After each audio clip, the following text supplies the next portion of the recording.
अस्सलामुअलैकुम। Berlin wall एक ऐसी दीवार जिसने एक मुल्क और उसमें रहने वाली आवाम को 40 सालों से भी ज्यादा अरसे के लिए दो टुकड़ों में तकसीम कर दिया। और ये दीवार कहीं और नहीं बल्कि एक वक्त में दुनिया की सुपर पावर कंट्री कहलाए जाने वाले मुल्क जर्मनी में वाक़या थी। ये दीवार पूरी दुनिया में डिवीजन का सबसे बड़ा सिंबल कहलाई जाती थी और इसी दीवार की वजह से हजारों फैमिलीज कई दिहाइयों तक आपस में बिछड़ी रही। मगर आखिर कैसे सिर्फ एक गलती की वजह से इस मुल्क के लोगों ने इस दीवार को वापस गिराया और जर्मनी को वापस से रीयूनाइट किया। यही सब कुछ जानेंगे आज की इस इंटरेस्टिंग वीडियो में।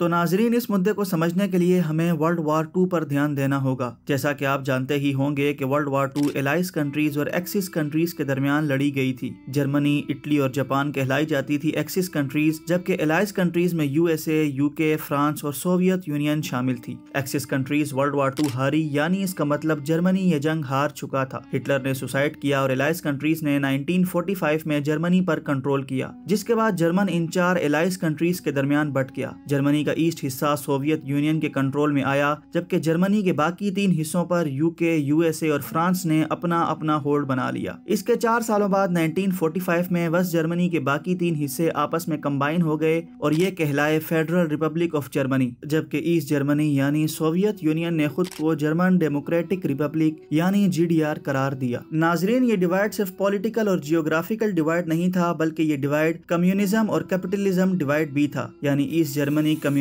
आइडियोलॉजी पर बिलीव करता था और वेस्ट जर्मनी कैपिटलिज्म आइडियोलॉजी पर बिलीव करता था। मगर इस बॉर्डर का हरगिज ये मतलब नहीं था कि ईस्ट जर्मनी और वेस्ट जर्मनी के लोग आपस में मिलजुल नहीं सकते थे। ये लोग आपस में एक दूसरे के मुल्क आया जाया करते थे और हत्ता के परमानेंट इमिग्रेशन भी हुआ करती थी। 1950 के बाद ईस्ट जर्मनी के लोग काफी तादाद में वेस्ट जर्मन जाना शुरू हो गए, क्योंकि वेस्ट जर्मन माली और मुआशियाती तौर पर ईस्ट जर्मनी से काफी मजबूत था। ऐसा नहीं था कि ईस्ट जर्मनी में इलाज, खाना और तालीम मुफ्त नहीं थी, बल्कि ईस्ट जर्मनी में जॉब और बिजनेस अपॉर्चुनिटीज काफी कम तादाद में मौजूद थी और इसीलिए यहाँ के लोग वेस्ट जर्मन जाया करते थे। मगर हैरत की बात तो ये है कि ईस्ट जर्मनी के लोग वेस्ट जर्मन जाते तो जरूर, मगर वापस नहीं आया करते थे। इसी बात के चलते 1 अप्रैल 1952 को ईस्ट जर्मन लीडर और सोवियत लीडर जोसेफ स्टालिन की एक मीटिंग हुई, जिसमें यह तय पाया कि अब से ईस्ट जर्मन और वेस्ट जर्मन के बॉर्डर को एक इंटरनेशनल बॉर्डर करार देना चाहिए और जो इस बॉर्डर को बेसाख्ता अबूर करने की कोशिश करे उसके साथ सख्ती बरती जाए। तो नाजरीन, अगर आपको यहाँ तक बात समझ में आ गई है तो आइए अब जर्मनी के कैपिटल बर्लिन के बारे में बात करते हैं, क्योंकि बर्लिन का मामला इससे कुछ मुख्तलिफ है। बर्लिन वैसे तो ईस्ट जर्मनी के कंट्रोल में आता है, मगर था तो ये जर्मनी का कैपिटल। तो इसीलिए जब 1945 में वर्ल्ड वार 2 के बाद एलाइज कंट्रीज के दरमियान पोस्ट वार एग्रीमेंट साइन किया गया कि जर्मनी को कौन कंट्रोल करेगा, तो उस वक्त ये भी तय पाया कि जर्मनी के कैपिटल को भी चारों एलाइज कंट्रीज मिलकर कंट्रोल करेंगी। तो इसीलिए 1945 में जब जर्मनी को 2 हिस्सों में बांटा गया तो उस वक्त जर्मन के कैपिटल बर्लिन को भी ईस्ट और वेस्ट यानी 2 हिस्सों में बांटा गया। ईस्ट बर्लिन ईस्ट जर्मनी के कंट्रोल में आया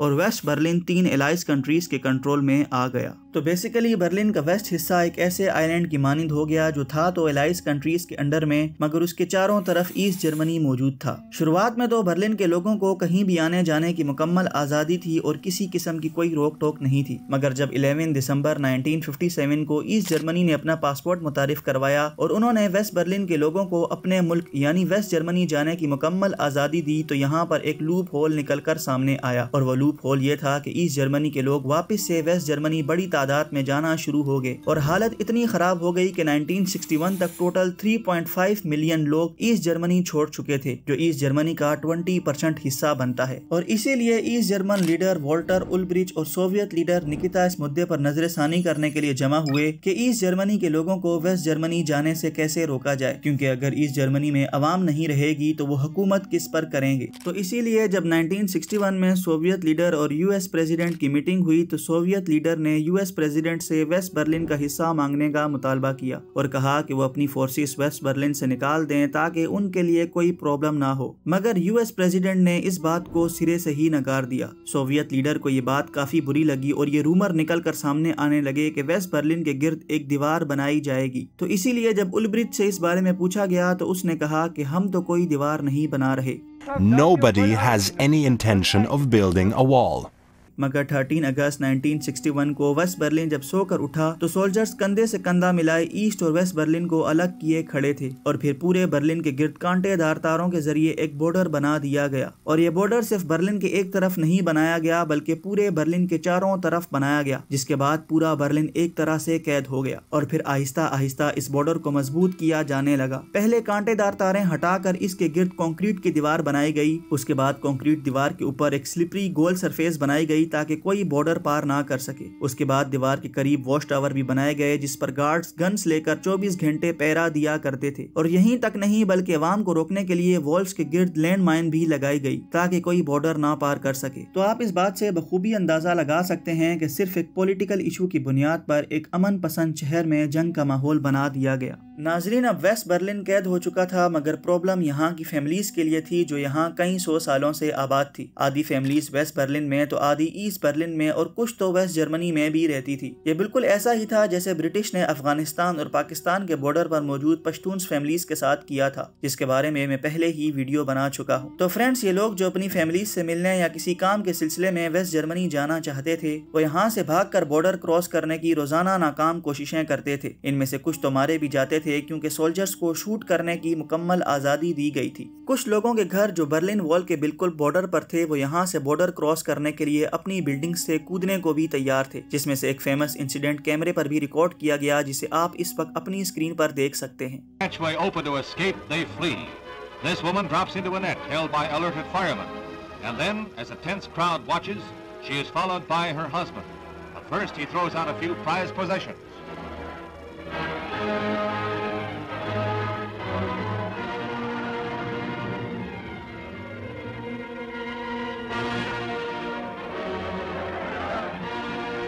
इस इंसिडेंट के बाद गवर्नमेंट ने बॉर्डर पर मौजूद तमाम घरों और खिड़कियों को ईंटों से बंद करने का ऑर्डर दे दिया और इनकी छतों पर कांटेदार तारें भी लगवा दी। कुछ लोगों ने बॉर्डर क्रॉस करने के लिए टनल का भी इस्तेमाल किया। तो नाजरीन, आप जरा सोचिए कि लोग तीसरी मंजिल से कूदकर बॉर्डर क्रॉस करने के लिए तैयार थे तो वो इसके लिए कितने डिस्परेट होंगे। इसी तरह का एक और फेमस इंसिडेंट भी हुआ था कि 2 लोगों ने अपना हॉट एयर बलून बनाया और यहाँ से भागने की कोशिश की। पहली बार में तो वो ईस्ट जर्मनी में ही गिरे मगर दूसरी अटेम्प्ट में उनकी ये कोशिश कामयाब हुई और वो सीधा वेस्ट जर्मनी जा पहुंचे। मगर सिर्फ कुछ ही लोग बॉर्डर क्रॉस करने में कामयाब हुए थे। कई ऐसी वीडियोस भी हैं जिनमें लोग काफी बुरी तरह इंजर्ड भी हुए थे।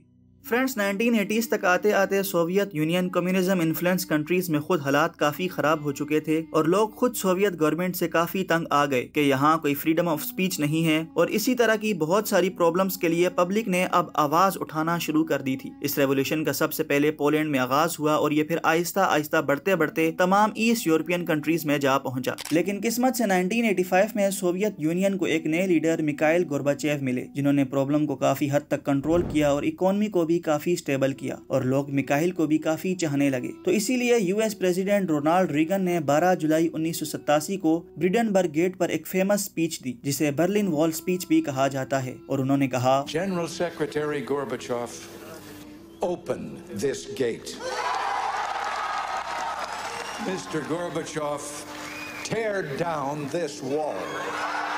तो इसके बाद ईस्ट जर्मन गवर्नमेंट ने पब्लिक प्रेशर में आकर ये डिसाइड किया कि जो बॉर्डर पर स्ट्रिक्ट रेगुलेशन है उनमें नरमी बरती जाएगी और वो वापस से वीजा इमिग्रेशन सिस्टम शुरू करेंगे। तो सोवियत ने इस बात को पब्लिक कॉन्फ्रेंस में एक्सप्लेन करने के लिए अपने पार्टी के एक स्पोक पर्सन ग्युंटर शाबुस्की को कहा और फिर 9 नवंबर 1989 को एक कॉन्फ्रेंस की गई जिसको पूरा बर्लिन, ईस्ट और वेस्ट जर्मनी भी देख रहा था, जिसमें ग्युंटर शाबुस्की ने तमाम बातें एक्सप्लेन की। मगर कॉन्फ्रेंस के आखिर में एक रिपोर्टर के पूछे गए सवाल कि ये प्रॉब्लम कब तक सॉल्व होंगी के जवाब में ग्युंटर शाबोस्की ने कहा, इमीडिएटली, यानी जल्दी ही, फौरन। As I understand it, it goes into effect immediately, without delay.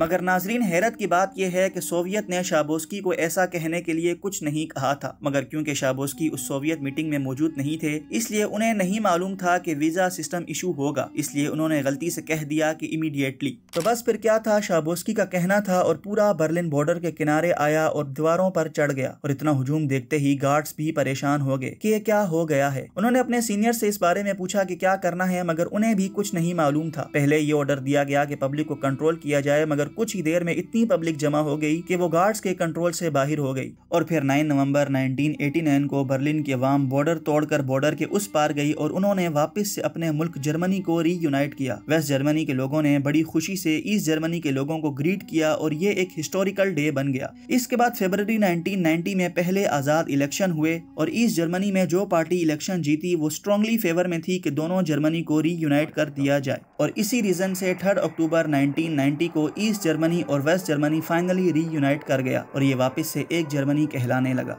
तो नाजरीन, ये थी एक पूरी इन्फॉर्मेशन कि एक छोटी सी गलती ने कैसे जर्मनी को वापस से रीयूनाइट किया। तो इसीलिए कुछ गलतियां ठीक भी होती हैं। हम उम्मीद करते हैं कि आपको हमारी ये वीडियो ज़रूर पसंद आई होगी। वीडियो पसंद आई तो वीडियो को लाइक और शेयर करें। मजीद इसी तरह की इन्फॉर्मेटिव वीडियो देखने के लिए हमारे चैनल को ज़रूर सब्सक्राइब करें। हम मिलते हैं आपके साथ किसी और इन्फॉर्मेटिव वीडियो में। तब तक रखिए अपना ख्याल। अल्लाह हाफिज़।